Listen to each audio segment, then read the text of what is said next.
Salam jumpa lagi dengan saya, Pendeta Mesnik Atopa. Pembahasan kita kali ini berjudul Penciptaan sebagai Fondasi bagian pertama. Pembahasan kita diambil dari Pedoman Pendalaman Alkitab Sekolah Sabat Dewasa, Triwulan 2, tahun 2020. Dengan tema besar Cara Menafsirkan Alkitab, yang ditulis oleh Frank M. Hassel dan Michael G. Hassel. Ayat intinya tertulis dalam Yohanes 1 ayat 1 sampai 4. Firman Allah berkata, "Pada mulanya adalah firman. Firman itu bersama-sama dengan Allah, dan firman itu adalah Allah. Ia pada mulanya bersama-sama dengan Allah. Segala sesuatu dijadikan oleh Dia, dan tanpa Dia tidak ada suatu pun yang telah jadi dari segala yang telah dijadikan. Dalam Dia ada hidup, dan hidup itu adalah terang manusia." Sudah 7 minggu kita pelajari teori bagaimana menafsirkan Alkitab. Dan minggu ini dan selanjutnya kita akan menafsirkan Alkitab dengan cara yang baik dan benar. Ingat bahwa jika Anda mau menafsirkan sesuatu dengan baik dan benar, maka Anda harus memulai dengan cara yang baik dan benar. Artinya, meskipun Alkitab yang akan kita tafsirkan, tetapi memulainya dengan cara yang salah, maka hasilnya adalah salah. Bagaimana memulai penafsiran Alkitab dengan cara yang baik dan benar? Pertama yang harus kita ketahui adalah apa dasar, apa fondasi yang Anda gunakan untuk menafsir. Meskipun buku Kejadian bukan buku pertama yang dituliskan di dalam Alkitab, namun buku Kejadianlah yang menjadi dasar penafsiran seluruh Alkitab. Dengan kata lain, buku Kejadian adalah buku utama yang menjadi dasar penafsiran Alkitab. Alasannya, buku Kejadian adalah buku yang memperkenalkan kepada kita tentang Allah. Siapa itu Allah? Apa yang Allah sudah lakukan? Apa hubungan semua ciptaan, termasuk manusia, dengan Allah? Alkitab dibuka dengan kalimat pada mulanya. Artinya Allah yang memulai adanya segala sesuatu di alam semesta ini. Allah yang memulai titik waktu, sekalipun menunjukkan bahwa Allah adalah pencipta waktu dan Ia sudah ada sebelum adanya waktu. Kalimat pada mulanya juga digunakan pada Yohanes 1 ayat 1. Artinya, ketika kita berbicara tentang Allah, maka harus diakui bahwa Allah yang terutama dan penyebab semua yang ada di alam semesta ini. Lalu Allah mengajarkan perhitungan waktu kepada ciptaannya, khususnya kepada manusia, untuk menghitung siklus hari yang dimulai dari petang dan pagi, menghitung siklus minggu yang terdiri dari 7 hari, menghitung siklus bulan dan tahun. Pertanyaannya adalah, apa sebabnya manusia harus belajar tentang waktu?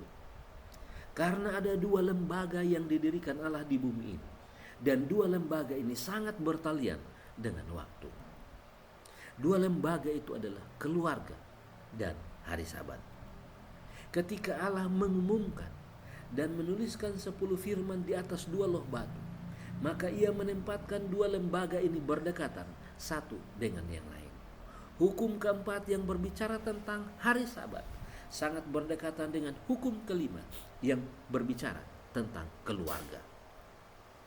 2 lembaga ini mengajarkan kepada kita 3 hal yang sangat penting, yaitu pengakuan bahwa Allah yang menciptakan kita.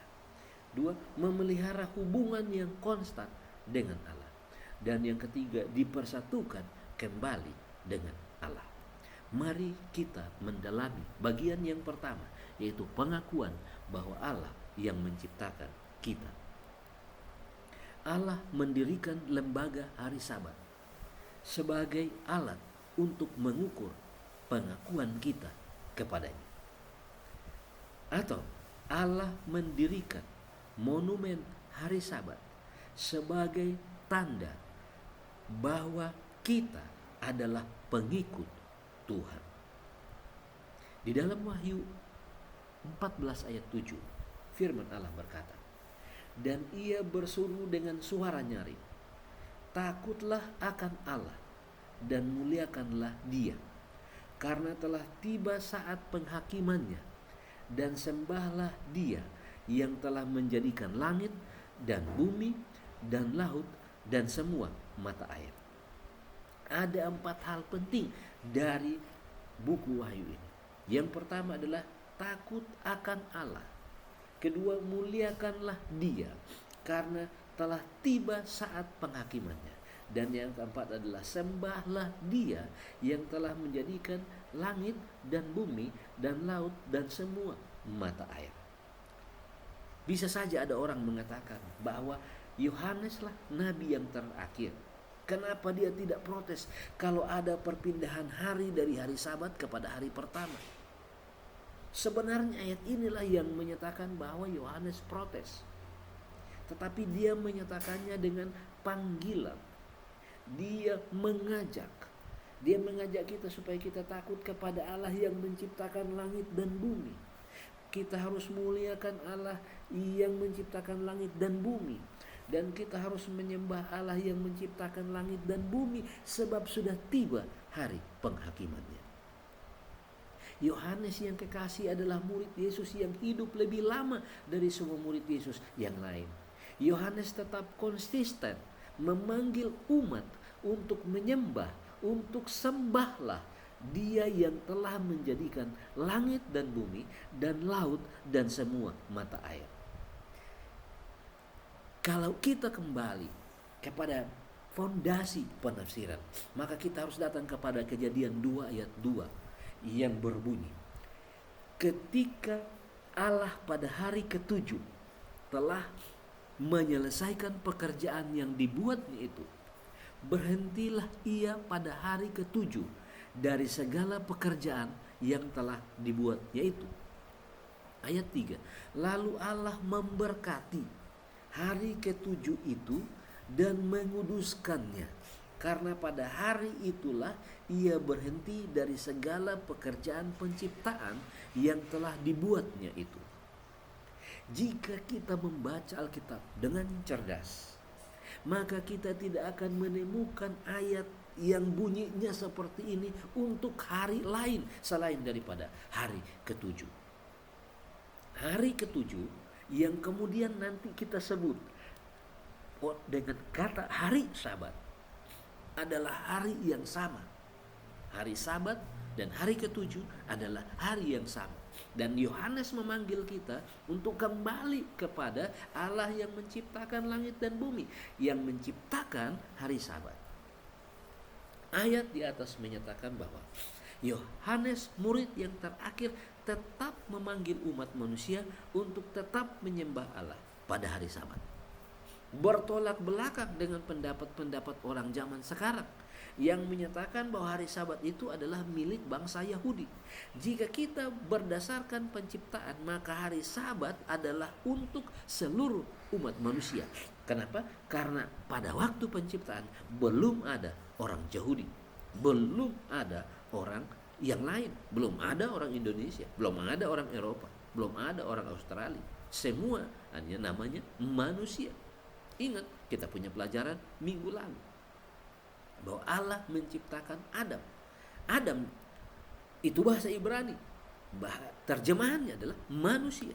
Jadi Allah menciptakan manusia. Itu sebabnya nanti di dalam buku Markus kita akan menemukan bahwa Yesus berkata bahwa aku adalah Tuhan atas hari Sabat. Penciptaan adalah panggilan untuk mengakui Allah dan menyembah Allah yang telah menciptakan langit dan bumi. Selanjutnya, pengakuan yang lain dalam versi yang lain. Di dalam Kejadian 14 ayat 19. Lalu ia memberkati Abram. Katanya, diberkatilah kiranya Abram oleh Allah yang maha tinggi, pencipta langit dan bumi. Ayat lain di dalam buku Mazmur 115 ayat 15. Firman Allah berkata, diberkatilah kamu oleh Tuhan yang menjadikan langit dan bumi. Mazmur 121 ayat 2. Pertolonganku ialah dari Tuhan yang menjadikan langit dan bumi. Coba perhatikan. Ketika para nabi memberkati seseorang, maka mereka akan menyebutkan, diberkatilah kamu oleh Tuhan yang menjadikan langit dan bumi.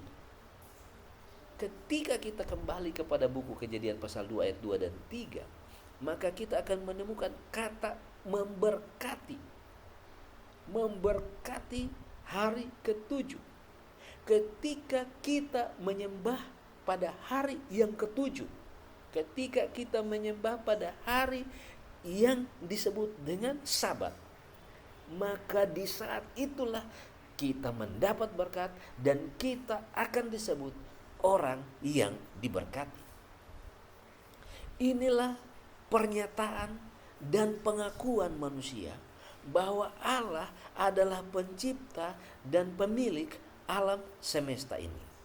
Jadi ketika kita mengakui Allah, berarti berhari Sabatlah, atau bersembahlah Tuhan pada hari ketujuh, atau sembahlah Tuhan pada hari Sabat. Kenapa? Karena sekaligus dia menyatakan bahwa dia adalah pencipta. Karena ada faham lain yang mengajarkan bahwa manusia itu berasal dari makhluk bersel satu dan berkembang dalam ribuan tahun dan kemudian menjadi sempurna, menjadi manusia. Artinya ajaran itu menolak adanya penciptaan, menolak Allah sebagai pencipta. Tetapi ketika kita mengakui Allah sebagai pencipta, berarti kita kembali kepada hari ketujuh atau hari Sabat. Yang kedua adalah memelihara hubungan yang konstan dengan Allah. Apakah yang dapat menggambarkan hubungan yang konstan dengan Allah? Yaitu lembaga kedua, yaitu lembaga perkawinan yang mengajarkan tentang hubungan yang konstan satu dengan yang lain. Allah mengajarkan hubungan timbal balik yang hanya dipenuhi oleh hubungan keluarga berlainan jenis. Maksudnya laki-laki dan perempuan. Dan disetujui oleh orang tua laki-laki dan perempuan. Di dalam Efesus 5 ayat 31, sebab itu laki-laki akan meninggalkan ayahnya dan ibunya dan bersatu dengan istrinya, sehingga keduanya itu menjadi satu daging. Ayat 32, rahasia ini besar, tetapi yang aku maksudkan ialah hubungan Kristus dan jemaat. Artinya hubungan antara suami dan istri melambangkan hubungan antara Tuhan dan jemaat. Itulah sebabnya keluarga Kristen adalah melambangkan Kristus dan jemaatnya. Namun kuasa kegelapan atau setan atau iblis atau ular tua berusaha untuk merusak lembaga rumah tangga ini. Sebagaimana hari Sabat mengalami perubahan yang sangat ekstrim, demikian juga telah terjadi pergeseran dalam perkawinan yang lebih ekstrim. Gambar ini menampilkan dua orang wanita yang menggunakan gaun pengantin. Dan kedua wanita ini adalah suami dan istri. Inilah yang sudah merusak tatanan daripada rumah tangga. Ada lagi laki-laki dengan laki-laki. Ada lagi anak-anak. Dan semua ini melawan Alkitab. Karena Alkitab memberikan catatan bahwa yang menikah itu adalah mereka yang sudah dewasa. Dan yang merusak tatanan rumah tangga yang lain adalah tingkat perceraian yang meningkat. Jika perceraian meningkat, maka orang akan saling membenci. Dan ketika saling membenci, maka mereka tidak akan ingin bertemu. Maka mereka tidak akan mau bertemu di hari Sabat. Mereka tidak mau bertemu di hari ketujuh karena kebencian. Dan setan senang menanamkan ini di dalam keluarga. Itu sebabnya keluargalah yang menjadi lambang hubungan konstan antara Tuhan dan jemaatnya. Jika hubungan suami dan istri ini rusak, maka manusia akan kehilangan model hubungan yang benar yang diperagakan oleh Yesus dan jemaatnya. Itu sebabnya semua orang Kristen harus menjaga perkawinan mereka seperti menjaga hubungan mereka dengan Kristus. Dan yang ketiga adalah dipersatukan kembali dengan Allah. Bagaimana dipersatukan kembali dengan Allah? Dipersatukan oleh Yesus Kristus ketika di dalam kejatuhan dan penebusan, atau yang kita sebut dengan rioni. Pada saat manusia jatuh ke dalam dosa, saat itulah mereka kehilangan akses untuk kembali ke rumah. Saat mereka tidak memelihara keluarga mereka dengan baik.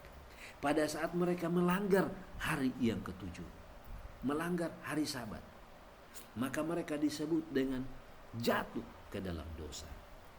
Dan kejatuhan ini hanya dapat dipulihkan oleh Pencipta sendiri. Karena Penciptalah yang mengetahui cara bagaimana mengembalikan orang yang sudah jatuh di dalam dosa itu ke jalan yang benar.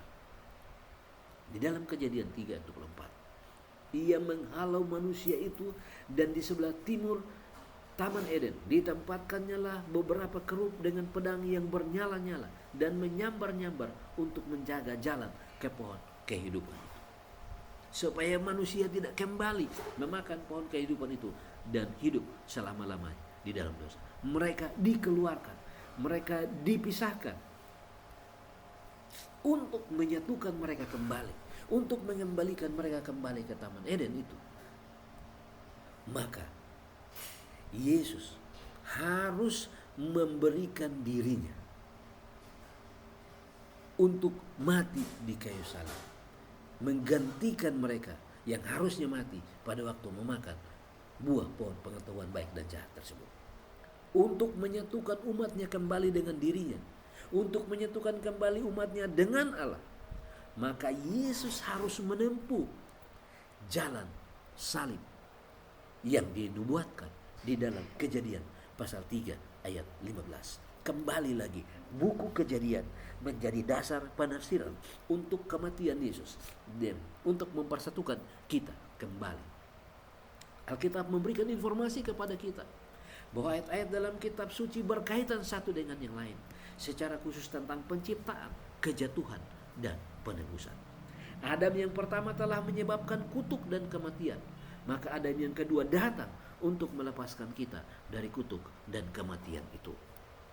Kesimpulan, Kristus datang untuk memulihkan dunia dan menyelamatkan ciptaannya dan membawa mereka kembali kepada dirinya dan kepada Bapanya. Panggilan menjelang penghakiman terakhir adalah sembahlah Dia yang telah menjadikan langit dan bumi, laut dan semua mata air. Artinya sembahlah Dia pada hari ketujuh, sembahlah Dia pada hari Sabat. Alkitab menyatakan akhir dari setiap hari penciptaan Allah menyatakan baik. Dalam bahasa Ibrani, kata baik mencakup aspek keindahan, aspek estetika, dan aspek etika. Artinya sudah sempurna dan sudah lengkap. Mari kita berdoa. Bapa di sorga, kami sudah belajar bagaimana buku Kejadian menjadi dasar dari penafsiran Alkitab selanjutnya.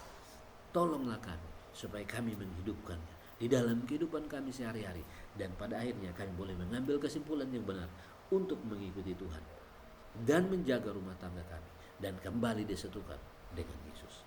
Terima kasih Tuhan Yesus, karena kami berdoa di dalam nama Yesus, Tuhan dan Juru Selamat kami. Amin. Tuhan Yesus memberkati kita semua.